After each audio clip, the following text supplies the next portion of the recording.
What's up guys, JJ here, and today we're in the fish room to do a new setup for breeding neocaridina shrimp. So I've gotten into shrimp more lately for a lot of reasons, but one of the reasons is just because they're so versatile. You have a wide range of colors when you deal with different types of shrimp. They can pretty much go in any size tank, from nano tanks to big tanks. They're great for planet tanks. They do work for you, they eat your algae, and they're relatively undemanding. So today we're going to do a new setup. Really simple, really affordable, to start breeding a new colony of neocaridina shrimp. I don't know how many of you watched my last setup where I moved some shrimp out of a messy tank. We maybe had like 20 cherry shrimp at that point, and I did a little aquascape. I put all my shrimp together in a tank that I could see, and it was nice, and they are really doing well. We've already doubled the numbers, and it's been like 2 weeks. So let's check that out, and I'll tell you why I have to do a new setup today. As you can see, this tank's doing really well. The cherry shrimp are growing in numbers. And I have some variants. I have all types of different shades of red, some with a little bit of, some that are a little clear, some that are really good true red, and then everything in between here.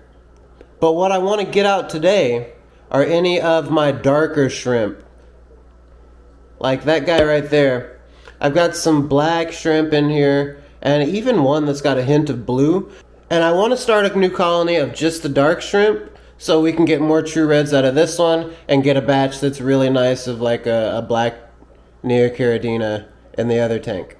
And this setup's going to be super easy and super affordable. All I want to use is this tote and a couple little things that we've got together in the fish room already, and I think we're going to be really successful.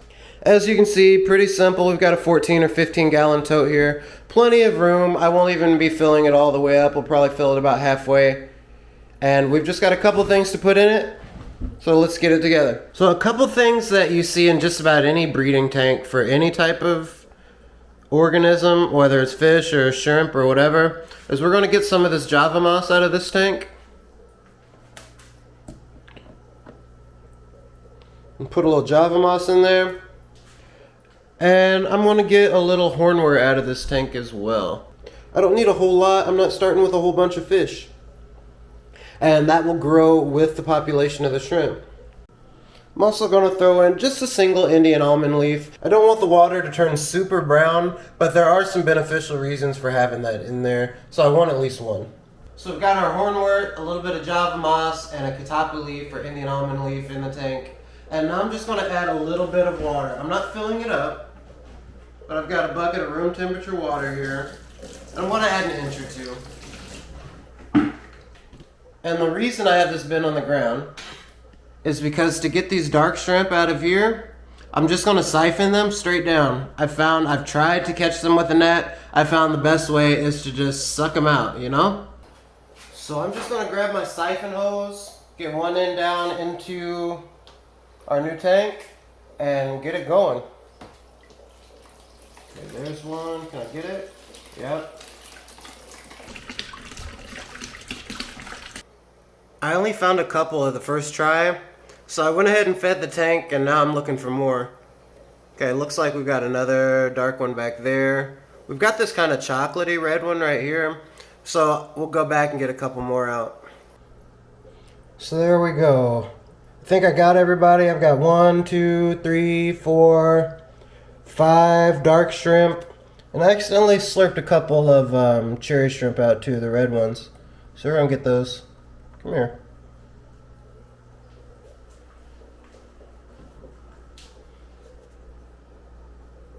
There you go, bud.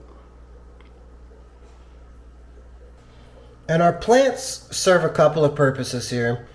Not only do they soak up nutrients, so we won't have to do water changes really, but they also give the babies a place to hide and hold microorganisms that they can feed off of. And I'm actually really excited. I'm not going to touch this. I'm excited to see how much of this will grow in a month by the time we do our next update. Between this clump of Java moss and this one little strand of hornwort. And that's it. That's a $10 shrimp breeding setup.